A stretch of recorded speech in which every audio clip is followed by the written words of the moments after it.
Good evening बेटा। हमारा देना क्वांटिटी मेथड एक रह गया था शायद। हाँ, ड्यूमर्स मेथड रह गया था।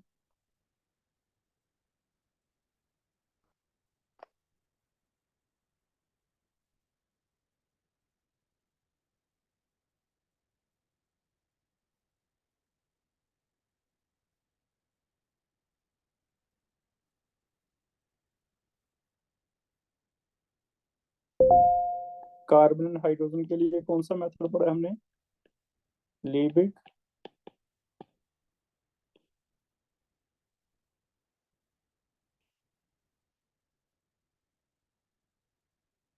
हेलोजन के लिए कैरियस, सिल्वर नाइट्रेट डाल के। AgCl बना लिया, इसके प्रेसिड बनाए AgBr एंड AgI, इनकी परसेंटेज निकाल दी वेट लेके, है ना। सल्फर के लिए भी सल्फेट बना के बेरियम सल्फेट कैरियस ही था। फास्फोरस के लिए प्रेसिड बनाए थे Mg2P2O7 के, इससे फास्फोरस का परसेंटेज निकाला है। नाइट्रोजन के लिए दो मेथड थे, एक ड्यूमास और एक जेल्डा हेल्स।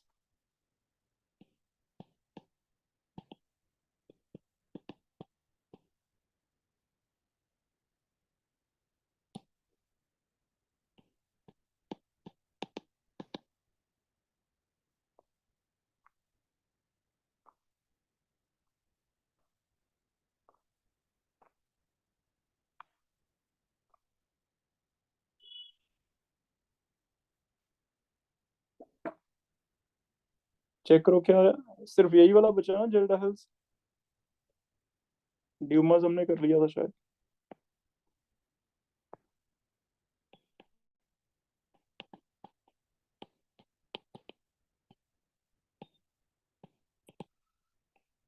जेल्डा हेल्स मेथड क्या है?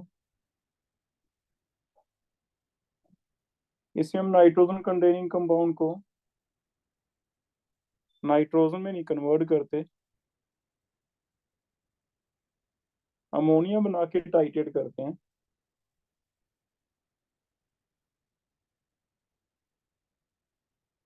यही पढ़ना बेटा, मुझे ध्यान नहीं है, देखना।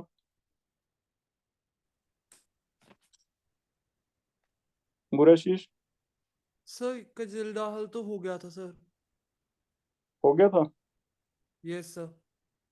फिर कौन सा बचा है? सर मेरे अकॉर्डिंग डूमास पड़ बचा सर। कजिल्डा हल तो हमने कर लिया था H2SO4 कॉन्सेंट्रेट से करके NH4 2SO4 बनाते हैं वो वाला।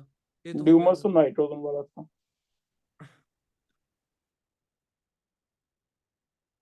ड्यूमस बचा है, थोड़ा चेक करो अपनी कॉपी पे। ऑक्सीड दोनों कर लिए थे। दोनों कर लिए थे।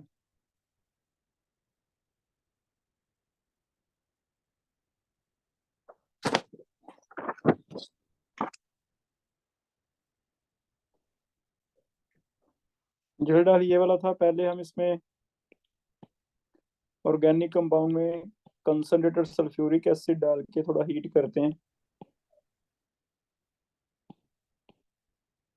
इससे जितना भी अमोनिया होता है अमोनियम सल्फेट में कन्वर्ट हो जाता है। ये अलग से एक टेस्ट ट्यूब में किया जाता है।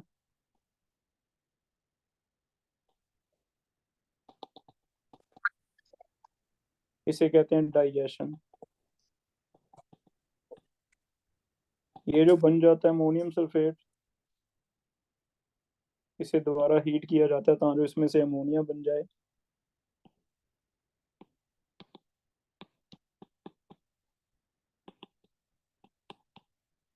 हीट करने से जो भी अमोनिया बनेगी उसे कंडेंसर में से पास करके कंडेंस किया जाता है,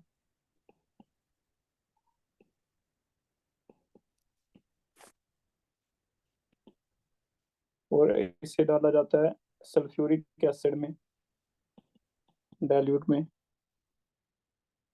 यहाँ से अमोनिया आ रही है, अमोनिया सल्फ्यूरिक एसिड में डाल दी। Number of equivalents of sulphuric acid used is equal to number of equivalents of ammonia equal to nitrogen। और ये यूज कैसे पता चलते थे? जो इसमें सल्फ्यूरिक एसिड बना है, डाला है हमने, एक्सेस डाल देते हैं पहले। एक्सेस में से कितने यूज हो गए? कुछ यूज हो गए, जो बाकी बचे रिमेन्ड है वो हम टाइटेड करते हैं। रिमेन्ड इक्वल टू, इसे टाइटेड किया जाता है NaOH के साथ, और number of equivalents of NaOH used होता है। कितने इक्विवेलेंट्स NaOH के लग गए? Number of equivalent of NaOH जितने लग गए, इट मींस उतना सल्फ्यूरिक एसिड अभी भी बचा था, तो इसे यूज निकाल लेते हैं। यूज कितना हुआ है? जितना यूज होता है उतना अमोनिया है।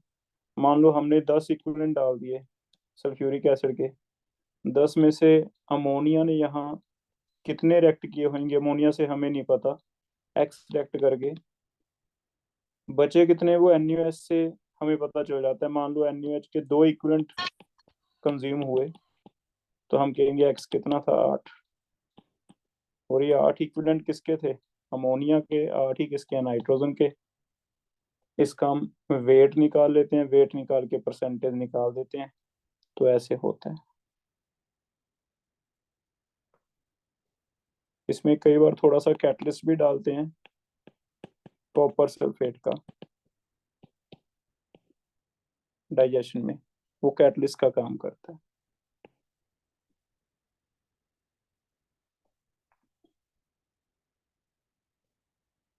न्यूमेरिकल रह गया था इसका करना क्या, फिर कुछ मुझे ध्यान नहीं आ रहा।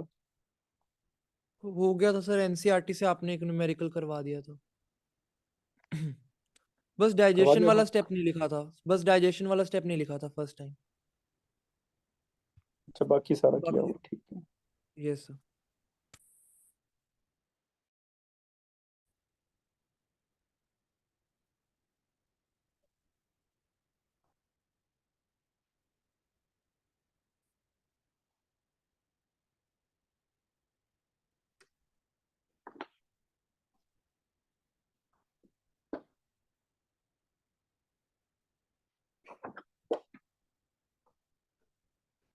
कुछ डाउट्स रह गए हो बेटा लेने? फिर तो कुछ है कि आपको पेज मिला होगा,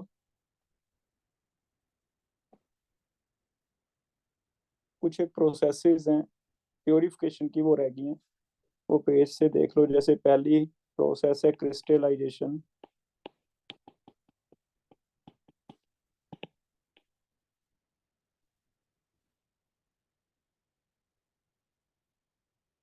क्रिस्टलाइजेशन का प्रिंसिपल दिया हुआ है, इम्प्योरिटी से अलग कैसे करना है ऑर्गेनिक कंपाउंड को, इसे कहते हैं प्योरिफिकेशन। इसका प्रिंसिपल लिखा हुआ है डिफरेंशियल सॉल्युबिलिटीज।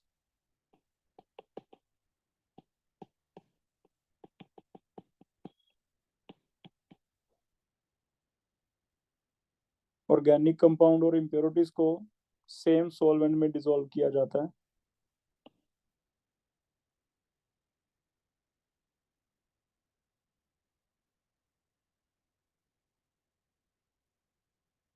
सॉल्युबिलिटी एक की कम हो, एक की ज्यादा हो,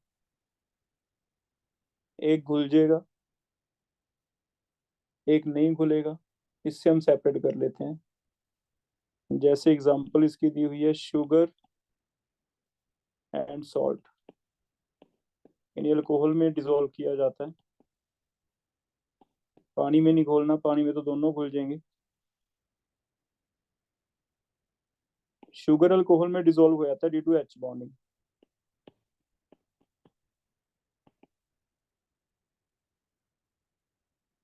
जिससे फिर हम शुगर को अलग कर लेते हैं, सॉल्ट अलग रह जाता है, फिर एसिड बन जाते हैं सॉल्ट के, इसे हम अलग कर लेते हैं, है ना। तो शुगर एंड सॉल्ट को अल्कोहल में डिसॉल्व करके शुगर घुल जाएगा, सॉल्ट नहीं घुलेगा, इससे हम कर सकते हैं अलग, इसे कहते हैं क्रिस्टलाइजेशन।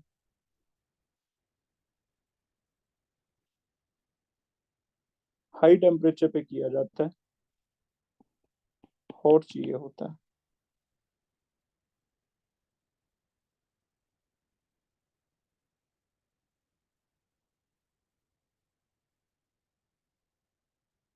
ऐसे सेकंड प्रोसेस दी हुई है सब्लिमेशन।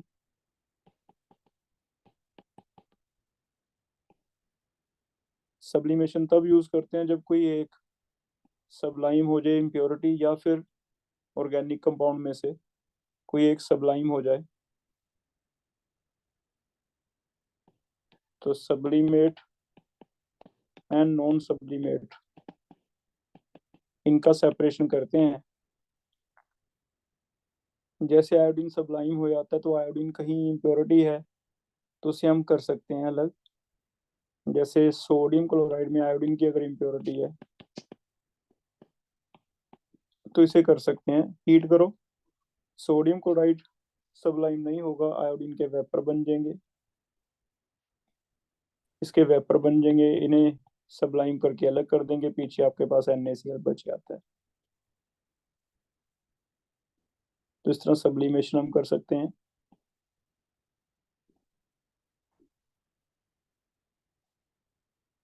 एक और एग्जांपल दिया हुआ है सब्लिमेशन का।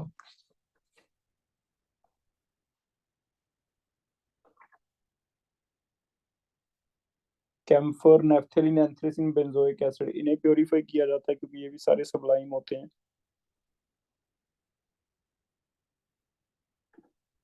तो आपके पास एक पेज दिया हुआ है आपके पास, वो यस उसमें से सर। रीड कर लेना है, ठीक यस है, सर। साथ साथ रीड करते जाओ। थर्ड प्रोसेस लिखा हुआ है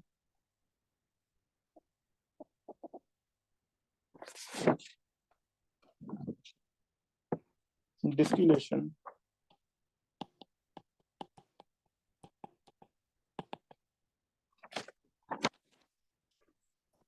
डिस्टिलेशन हमने पहले ही पढ़ा हुआ है बेटा। डिस्टिलेशन कब यूज होता है? अगर बॉइलिंग पॉइंट का डिफरेंस हो तब हम डिस्टिलेशन यूज करते हैं। एक के वेपर जल्दी बन जाए, बॉइलिंग पॉइंट कम हो, एक के वेपर ना बने, बॉइलिंग पॉइंट ज्यादा हो, तब हम ये यूज करते हैं। जैसे अल्कोहल और वाटर, अल्कोहल के वेपर बन जाते हैं 70 डिग्री पे, लेकिन वाटर के नहीं बन पाते, तो वहां हम ये प्रोसेस यूज कर लेते हैं डिस्टिलेशन का। Alcohol and water, boiling point में डिफरेंस कम से कम 20 डिग्री का होना चाहिए, 20 से ज्यादा होना चाहिए। जैसे हेक्सेन एंड टॉलिन लिखा हुआ है, एक एग्जांपल इसमें दी हुई है आपके जो पेज दिया मैंने, हेक्सेन एंड टॉलिन। हेक्सेन का कम है बॉइलिंग पॉइंट, टॉलिन का ज्यादा है। क्लोरोफॉर्म एंड एनिलीन, जो एनसीईआरटी में दिया हुआ है एक लाइन, वो क्लोरोफॉर्म एंड एनिलीन है। क्लोरोफॉर्म का बॉइलिंग पॉइंट एनसीईआरटी में लिखा हुआ है 334, एनिलीन का 457। तो इन्हें इजीली सेपरेट किया जाता है डिस्टिलेशन से।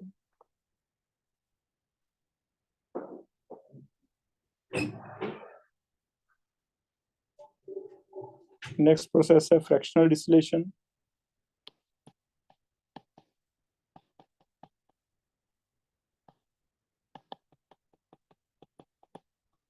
क्या फर्क होगा डिस्टिलेशन एंड फ्रैक्शनल डिस्टिलेशन में? अगर बॉइलिंग पॉइंट में डिफरेंस ज्यादा नहीं है, difference in boiling point is less, तब ये यूज करते हैं। फिर सिंपल डिस्टिलेशन काम नहीं करेगी,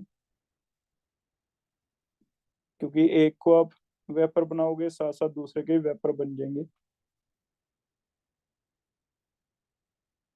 इसके लिए फिर फ्रैक्शनेटिंग कॉलम यूज किया जाता है।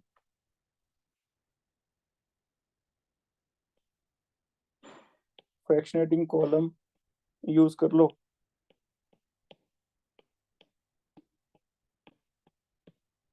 इसमें एक लंबा कॉलम होता है, मान लो ए और बी में से ए ज्यादा वोलेटाइल है, मोर वोलेटाइल है। तो ए के वेपर तो बनेंगे, बी के भी बनेंगे।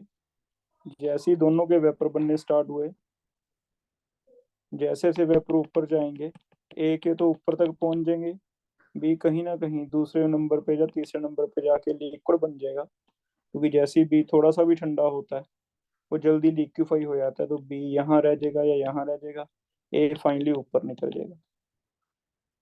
जितना डिफरेंस कम है उतना ही आपको कॉलम लंबा लेना पड़ता है। अलग अलग फ्रैक्शन अलग अलग लेवल पे भी सेपरेट हो सकती हैं बॉइलिंग पॉइंट। अगर एक बी है, एक सी है, एक ए है, जितना बॉइलिंग पॉइंट कम है उतना वो ऊपर जाएगा, ज्यादा है तो नीचे ही रह जाएगा।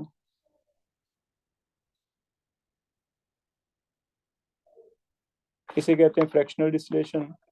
जैसे एग्जांपल दिया हुआ है, जो क्रूड ऑयल है मेनली पेट्रोलियम, वो हम इसी से करते हैं। पेट्रोल, डीजल अलग अलग टेम्परेचर पे अलग अलग फ्रैक्शन अलग अलग हो जाती हैं, तो उनकी फ्रैक्शनल डिस्टिलेशन की जाती है। तो हमें क्वेश्चन यही आता है भी क्रूड ऑयल के लिए कौन सा यूज होता है।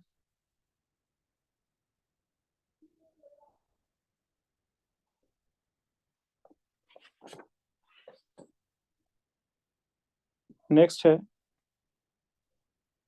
नेक्स्ट आपके पास देखो डिस्टिलेशन अंडर रिड्यूस प्रेशर लिखा हुआ है। Yes sir. Distillation under reduce pressure,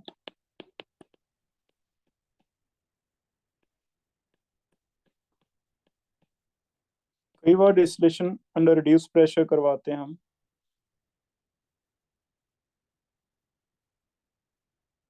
तब करवाना पड़ता है अगर कंपाउंड डीकम्पोज हो जाता है बॉइलिंग पॉइंट पे। If compound decompose at its boiling point, unstable है, बॉइलिंग पॉइंट पे डीकम्पोज हो जाता है, तो फिर हम अंडर रिड्यूस प्रेशर करवाते हैं। हम नहीं चाहते भी उतना बॉइलिंग पॉइंट उसे दें, जिसकी वजह से क्या करते हैं, मान लो 100 डिग्री पे कोई ऑर्गेनिक कंपाउंड है, 100 डिग्री उसका बॉइलिंग पॉइंट है, लेकिन 100 डिग्री पे वो डीकम्पोज हो जाएगा। तो हम चाहते हैं वो 100 से पहले बॉयल होने लग जाए। तो क्या करते हैं, ऊपर वैक्यूम पंप लगा दो, वैक्यूम पंप ऊपर से एयर बाहर निकाल देगा। जैसी एयर बाहर निकल जाएगी ऊपर प्रेशर कम हो जाएगा। क्या कहीं ऐसे क्वेश्चन पढ़ते थे हम भी, शिमला जाने से बॉइलिंग पॉइंट कम हो जाता है? क्योंकि ऊपर से एयर का वेपर प्रेशर क्या हो जाएगा, कम। अगर एयर का वेपर प्रेशर कम हो जाएगा तो वही लिक्विड जो 100 पे बॉयल होता था वो हो सकता है 70 पे हो जाए, हो सकता है 50 पे हो जाए। तो वो जल्दी बॉयल हो जाएगा, जल्दी बॉयल हो जाएगा, जल्दी वेपर बन जाएंगे, तो डीकम्पोज नहीं होगा, उसे हम कंडेंस कर लेंगे अलग से ले जाके। इसे कहते हैं डिस्टिलेशन अंडर रिड्यूस प्रेशर।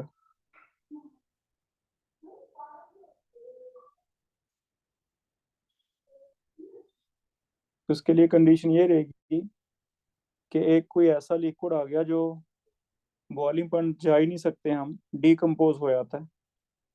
जैसे एग्जांपल दी है ग्लिसरॉल की। ग्लिसरॉल सेपरेट किया जाता है from spent lie in soap industry.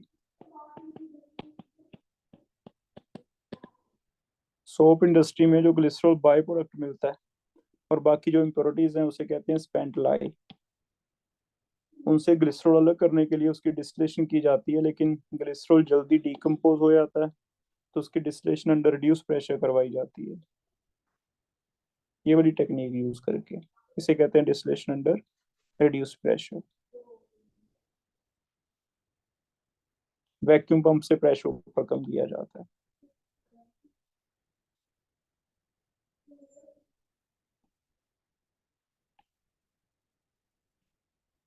तो डिस्टिलेशन में 3 हो गए। नॉर्मल डिस्टिलेशन, अगर बॉइलिंग पॉइंट डिफरेंस ज्यादा है, बॉइलिंग पॉइंट डिफरेंस कम है तो फ्रैक्शनल। बॉइलिंग पॉइंट डिफरेंस तो है, लेकिन एक प्रॉब्लम ये है कि एक कोई डीकम्पोज हो जाता है, हम उतना हीट नहीं कर सकते, तो करवाते हैं डिस्टिलेशन अंडर रिड्यूस प्रेशर।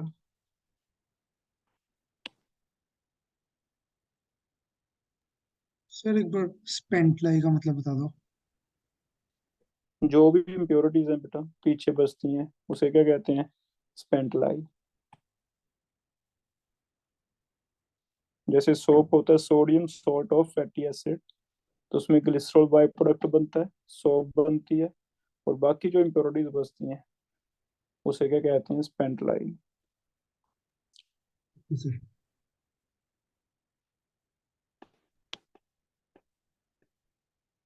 तुम्हें फोकस करना है मेन इस चीज पे कि कब करवाते हैं, डिकम्पोज होता है तब,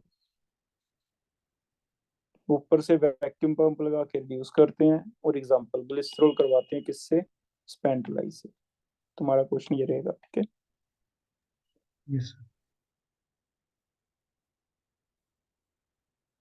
स्टीम डिस्टिलेशन,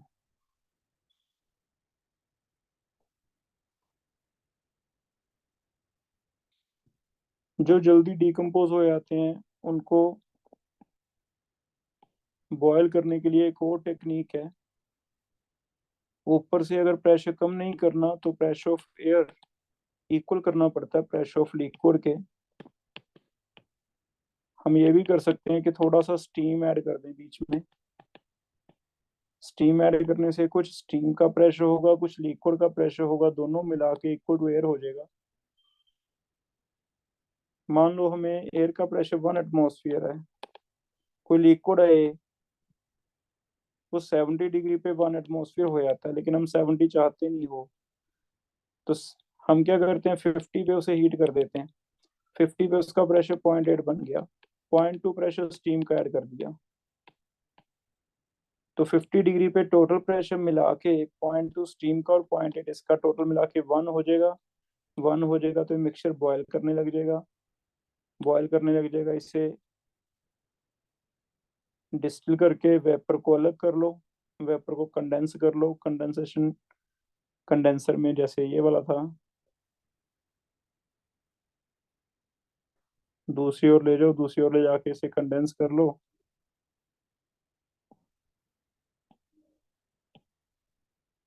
इधर से स्टीम ऐड कर रहे हैं साथ में,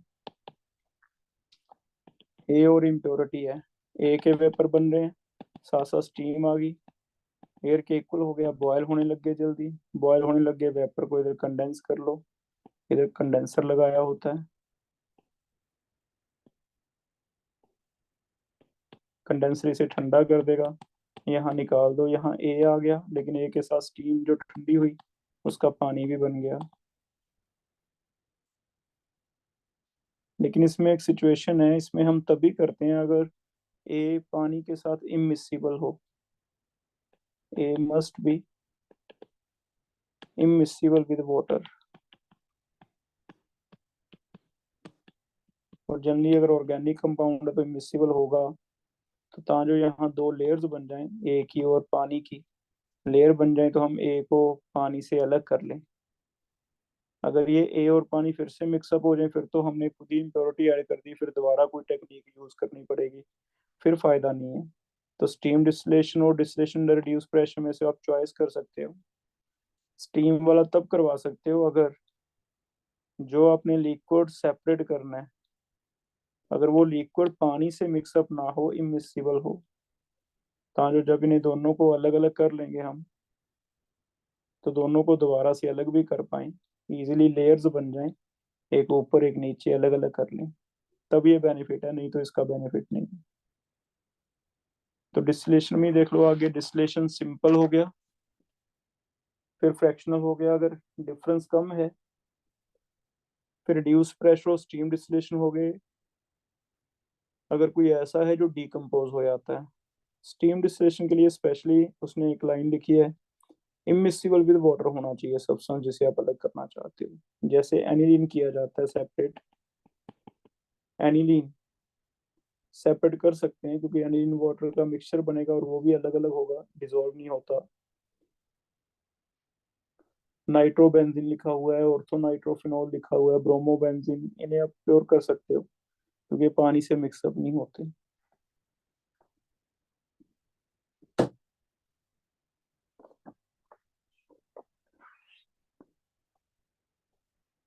नेक्स्ट टेक्निक है डिफरेंशियल एक्सट्रैक्शन, 7th टेक्निक है डिफरेंशियल एक्सट्रैक्शन।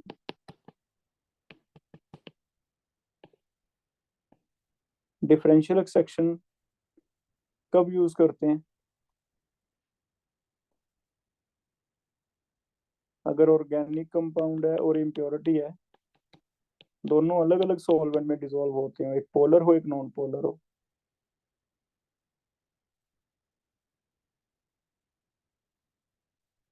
या फिर एक एक्वस में डिसॉल्व होता हो इम्प्योरिटी, ऑर्गेनिक कंपाउंड हमें पता है ऑर्गेनिक में डिसॉल्व हो जाएगा, तब ये कर सकते हैं। मान लो एक पानी ले लिया,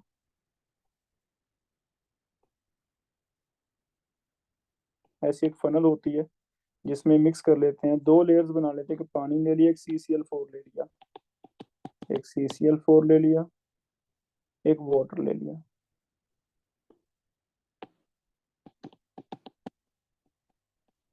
इसमें डाला mixture organic compound and impurity, अच्छी तरह दोनों को शेक किया। दोनों को शेक करने के बाद आप देखोगे कि एक जो पानी में डिसॉल्व होता है वो पानी में चल जाएगा सब्सटेंस, जो CCl4 में डिसॉल्व होता है CCl4 में चल जाएगा, 2 लेयर्स बन जाएगी अलग अलग। जैसे एक लेयर टेस्ट था, आयोडीन अगर होता बीच में तो आयोडीन CCl4 में चला जाता, 2 लेयर्स बन गई। यहाँ से इसे ओपन किया जाता है, एक लेयर जब तक बाहर नहीं आती तब तक एक बीकर में निकाल ली जाती है एक लेयर, फिर ये दूसरा बीकर लगाया जाता है, उसमें दूसरी लेयर डाल ली जाती है, उनसे फिर हम इवेपोरेट करके पानी को सुखा लेंगे, पीछे जो हमारा कंपाउंड है वो रह जाएगा। इसे कहते हैं डिफरेंशियल एक्सट्रैक्शन।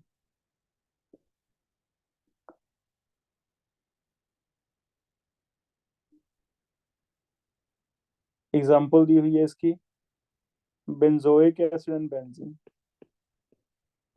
बेंजोइक एसिड पानी में घुलेगा, बेंजीन CCl4 में घुलेगी, ये CCl4 में होगी, ये किस में जाएगा? पानी में। 2 लेयर्स बन जाएंगी, 2 लेयर्स में अलग अलग कर लो, इस तरह हम कर सकते हैं।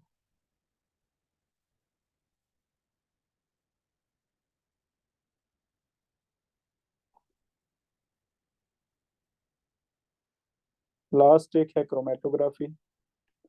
क्रोमेटोग्राफी हमने वहां पर रखा है, क्या प्रिंसिपल है? सरफेस केमिस्ट्री में बताया था एप्लीकेशन में। क्रोमेटोग्राफी का प्रिंसिपल होता है डिफरेंशियल एडजॉर्प्शन, अलग अलग एक्सटेंट तक एडजॉर्ब हो तब ये प्रिंसिपल काम आता है, डिफरेंशियल एडजॉर्प्शन। एक कॉलम बना लेते हैं, उसमें जनरली एडजॉर्बेंट भरा जाता है जो कि जनरली एलुमिना रहता है, इसमें A B C 3 का मिक्सचर जो है वो डाला जाता है। मान लो A सबसे ज्यादा एडजॉर्ब होता है, फिर C होता है, फिर B होता है, ये इनकी एडजॉर्बिंग पावर है। तो जैसे हम ऊपर से लिक्विड डालेंगे, सबसे पहले A एडजॉर्ब हो जाएगा, फिर दूसरे नंबर पे कौन सा एडजॉर्ब होता है? C, फिर C एडजॉर्ब हो जाएगा, फिर तीसरे नंबर पे कौन सा एडजॉर्ब होता है? B, लास्ट पे B एडजॉर्ब होगा, तो ये B आ गया, ये C आ गया, ये। फिर एक टेक्निक रहती है इल्यूशन। इल्यूशन होती है, एक इल्यूएंट लेते हैं, इल्यूएंट होता है एक सॉल्वेंट होता है, स्पेशल कोई ऐसा सॉल्वेंट जिसमें बी घुल जाए पहले, वो डाला जाता है। जब बी घुल जाएगा उसमें तो यहाँ से फनल खोलो, बी इकट्ठा हो जाएगा। जब ये ब्लू वाला हिस्सा चला गया, उसके बाद कोई ऐसा सॉल्वेंट लेते हैं, स्पेसिफिक सॉल्वेंट है जो सिर्फ सी को घोलेगा, औरों को नहीं घोलता, तो ऊपर से एल्यूएंट डालेंगे, सी उसमें घुल जाएगा, एक बीकर लेंगे, नीचे सी उसमें आ जाएगा। फिर एक ऐसा सॉल्वेंट लेंगे जिसमें क्या घुलेगा? ए। कई बार ये पाइप रबर की भी होती है, रबर की होती है तो इसे अलग अलग काट भी लेते हैं 3 हिस्से करके, तीनों को अलग अलग सॉल्वेंट में डाल के डिसॉल्व करके अलग कर लेते हैं। क्रोमेटोग्राफी इसीलिए कहते थे पहले क्योंकि ज्यादातर कलर्ड सब्सटेंस के लिए ज्यादा अच्छा रहता था, रिजल्ट आता था, क्रोम मींस कलर्ड। लेकिन आजकल टेक्निक एडवांस हो गई है तो कलर ना भी हो तब भी हमें पता चल जाता है, तो इसे कहते हैं एड्सॉर्प्शन क्रोमेटोग्राफी। सिमिलर इसकी कुछ एक और ब्रांचेस हैं, टेक्निक हैं बस। ये जो मैंने पढ़ाया है कॉलम क्रोमेटोग्राफी पढ़ाया आपको, ऐसी एक थिन लेयर क्रोमेटोग्राफी है, उसमें एक ग्लास प्लेट लेते हैं, ग्लास प्लेट के ऊपर एड्सॉर्बेंट लगाते हैं। ये सिर्फ जनरली बहुत ही कम क्वांटिटी में सेपरेट करना हो, पता लगाना हो कि कौन कौन से फ्रैक्शन है तब होता है। जैसे ब्लू एंड रेड इंक ले ली, blue ink and red ink mix कर दी, दोनों को यहाँ एक पर्टिकुलर जगह पे डालते हैं। एड्सॉर्बेंट में जो ज्यादा एड्सॉर्ब होता है वो ऊपर चल जाएगा, जो कम एड्सॉर्ब होता है वो नीचे रह जाएगा। मान लो ब्लू वाली इंक तो ऊपर चली गई, उसका डोर तो ऊपर तक चल जाएगा। इसे पानी सॉल्वेंट में डालते हैं किसी एलुएंट में, जैसे जैसे ये एड्सॉर्ब होगा नीचे से गीला होगा, सॉल्वेंट ऊपर की तरफ फ्लो करेगा, डिफ्यूज होगा लोअर कंसंट्रेशन की तरफ, हायर से लोअर, साथ साथ इंक भी डिफ्यूज होएगी। लेकिन एक ऊपर रह जाएगी, ब्लू वाली मान लो ऊपर चली गई, नीचे रहेगी रेड वाली, तो दोनों को हम ऐसे अलग अलग कर लेते हैं, तो इसे थिन लेयर क्रोमेटोग्राफी कहते हैं। सिमिलर पार्टीशन है, ऑलमोस्ट सेम से ही है सारे, बस आप एक में इतना याद करो कि डिफरेंशियल एडसॉर्प्शन सरफेस केमिस्ट्री का टॉपिक है। उसके बेस पे एक की एडसॉर्बिंग पावर ज्यादा है, एक की कम है। जो ज्यादा एडसॉर्ब होता है वो पहले आ जाता है, जो कम एडसॉर्ब होता है नीचे तक चला जाता है, उसे हम अलग अलग कर लेते हैं। और इसी की नेम है, कॉलम भी है, थिन लेयर भी है, पार्टीशन भी है, पेपर भी है।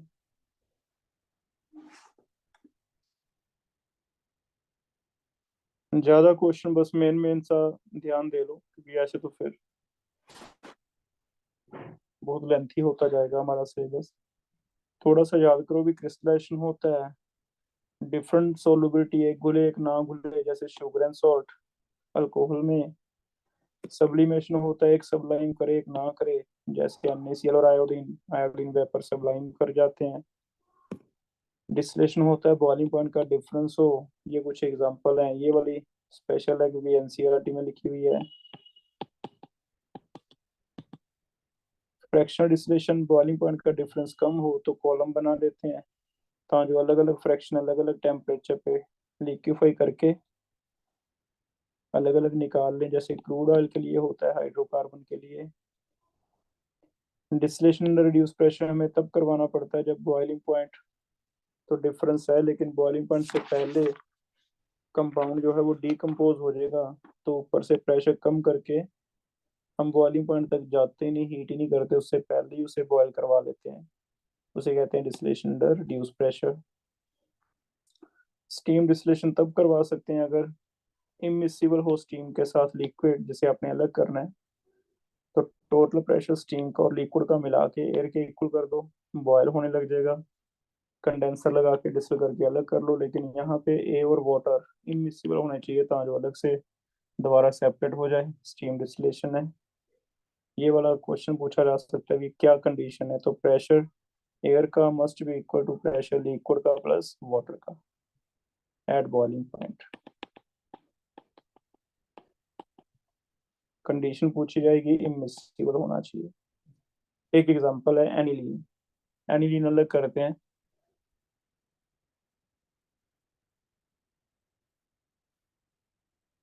डिफरेंशियल एक्सट्रैक्शन, दो अलग अलग कंपाउंड हैं, एक कोई ऑर्गेनिक में सॉल्वेंट में डिसॉल्व होता है, एक एक्वस सॉल्वेंट में डिसॉल्व होता है, तो ऐसे एक फनल में दो लेयर्स बन जाती हैं, एक ऑर्गेनिक कंपाउंड चला जाता है एक में इम्प्योरिटी चली जाती है, दोनों को अलग अलग कर लेते हैं, जैसे बेंजीन और बेंजोइक एसिड। बेंजोइक एसिड पानी में जाता है, बेंजीन CCl4 में जाता है। इनको हम अलग अलग कर लेते हैं। लास्ट क्रोमेटोग्राफी है, एक कोई ज्यादा एब्जॉर्ब होता है, कम, उन्हें हम सेपरेट कर लेते हैं। ठीक है,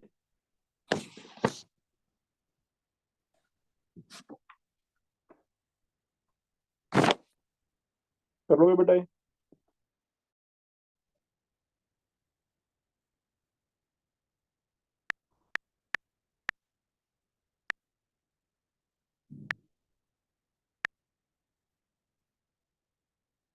इसमें यही करा दिया होगा बस।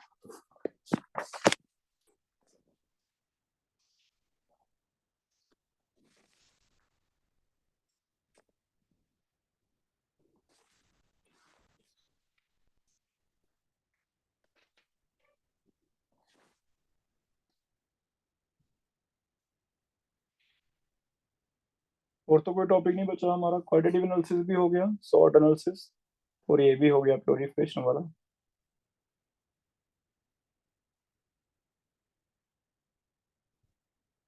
अब एक 29th को आपका टेस्ट है, उसके बाद 5th को है ना, फिर ऑर्गेनिक रह जाएगी बस।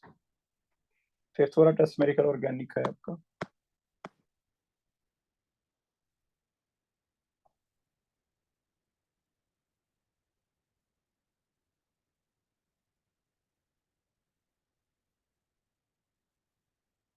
या कुछ जीओसी के बाद मिलेगा टॉपिक। हाइपर कंजुगेशन आ गया, ये आ गया क्रिस्टलाइजेशन मेथड्स वाला।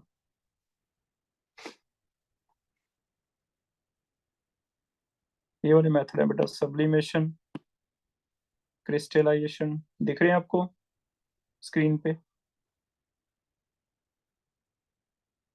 हाँ, ये वाला स्क्रीन विजिबल है, method of purification. Yes sir visible है। ये आ गया देखो, क्रिस्टलाइजेशन, सब्लिमेशन आ गया, डिस्टिलेशन आ गया, है ना। बीच बीच में बस कोई एग्जांपल दी हुई है, उसे मेन मेन अंडरलाइन कर लेना है आपने। जैसे डिस्टिलेशन में चेक करो, क्लोरोफॉर्म का बॉइलिंग पॉइंट और ये लिखा हुआ है, इन्हें सेपरेट किया जाता है ना डिस्टिलेशन में, chloroform and aniline.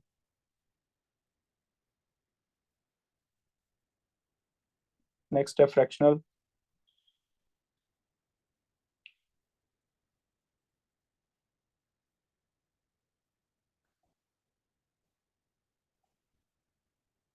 Crude oil के लिए यूज होता है, ये देखो, क्रूड ऑयल के लिए पेट्रोलियम इंडस्ट्री में यूज होता है। डिस्टिलेशन का रिड्यूस प्रेशर आ गया, किन के लिए यूज होता है? डीकम्पोज एट और बिलो, फोर्थ लाइन देखो डिस्टिलेशन से बाद, डीकम्पोज एट और बिलो देयर बॉइलिंग पॉइंट, हमारा क्वेश्चन ये बनेगा।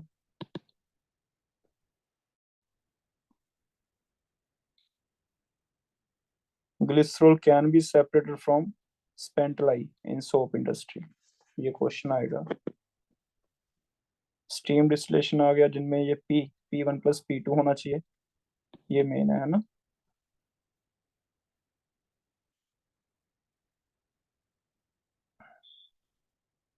और लास्ट पे लिखा हुआ है वाटर इनसोल्युबल सब्सटेंस होना चाहिए। देखो थर्ड लाइन है, one of the substance in the mixture is water and the other a water insoluble substance, then the mixture will boil close to a mixture of water and the substance obtained which can be separated by using separating funnel, ऐसे हो जाएगा। and in water mixture use होता है। Differential extraction आ गया, ये technique है। ये देखो फनल दी हुई है, दो लेयर्स बन गई, एक में ऑर्गेनिक कंपाउंड चला गया, एक में एक्वस लेयर आ गई। बिफोर एक्सट्रैक्शन, आफ्टर एक्सट्रैक्शन, इसे आप अलग अलग कर लेते हो, ये डिफरेंशियल एक्सट्रैक्शन है। ये क्रोमेटोग्राफी आ गई, दो ही है हमारे सिलेबस में, absorption and partition. Column chromatography, तीन ए बी सी में से सबसे ऊपर ए है, फिर बी है, फिर सी है, क्योंकि उनकी एब्जॉर्बिंग पावर ऐसी है। एब्जॉर्बेंट को कहते हैं स्टेशनरी फेज, सॉल्वेंट जो डालते हैं उसे कहते हैं मोबाइल फेज। इल्यूशन के लिए सॉल्वेंट यूज होता है। ठीक है, ये थिन लेयर क्रोमेटोग्राफी है, जो डॉट लगा दिया, इसे स्पॉट को अलग अलग कर दिया, ऐसे हो जाता है।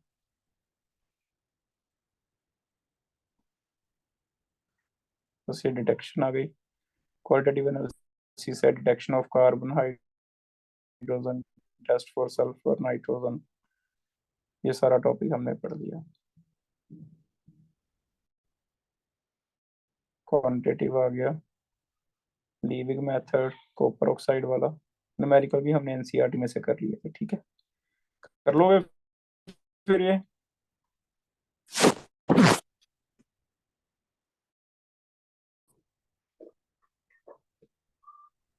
Excuse me sir. हाँ जी। सर जो अनाइलिन वाटर वाला मिक्सचर था सर, वो लास्ट में भी क्योंकि एक दूसरे में सॉल्युबल नहीं था इसलिए सेपरेट हो गया, और स्टार्टिंग में भी हमने अनाइलिन वाटर ही लिया है, वो स्टार्टिंग में अपने आप सेपरेट क्यों नहीं हुआ वैसे वो? अरे नहीं, स्टार्टिंग में इम्प्योरिटी भी तो होगी बेटा, कोई ना कोई, अच्छा, वो मतलब एनिलीन इम्प्योरिटी के फ्रॉम साथ। इम्प्योरिटी। अच्छा, हाँ ओके हाँ सर। हाँ।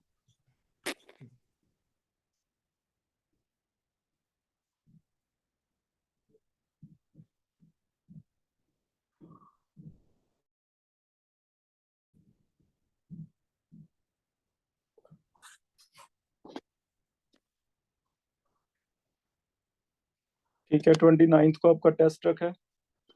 अभी कुछ टाइम के लिए विंटर ब्रेक है, हम बाद में स्टार्ट करेंगे जो नया टॉपिक है। आई थिंक अल्कोहल हम पढ़ रहे थे ना, फिनोल से स्टार्ट करना है। शीट आपको अल्कोहल का भी भेज रखा है। नेक्स्ट टेस्ट भी आपके इसी के हैं, हाइड्रोकार्बन का टेस्ट है। क्या हाइड्रोकार्बन की शीट भेजी हुई है मैंने? जो ऑर्गेनिक जैसे अल्काइल हैलाइड की भेजी थी वैसे देख लेना ग्रुप में, अगर कहोगे तो मैं वो भेज दूंगा, उसमें से प्रैक्टिस कर लेना कुछ क्वेश्चन ऑर्गेनिक के, डाउट ले लेंगे उसके, वैसे तो सोल्यूशन होते ही हैं साथ में। तब ये 15 दिन जो रह गए ऑर्गेनिक पे लगा लो, ऑर्गेनिक के 3-4 टेस्ट रह गए हमारे।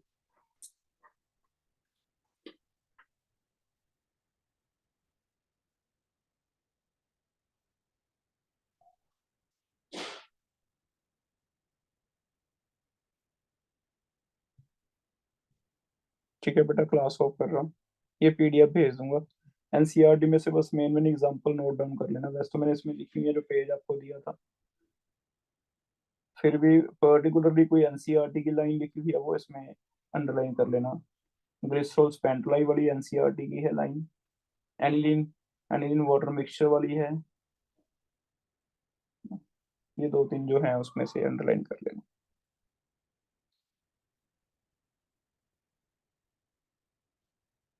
2 तारीख को क्लास लगेगी, जो हम रिवीजन क्लास ले रहे थे ऑर्गेनिक की।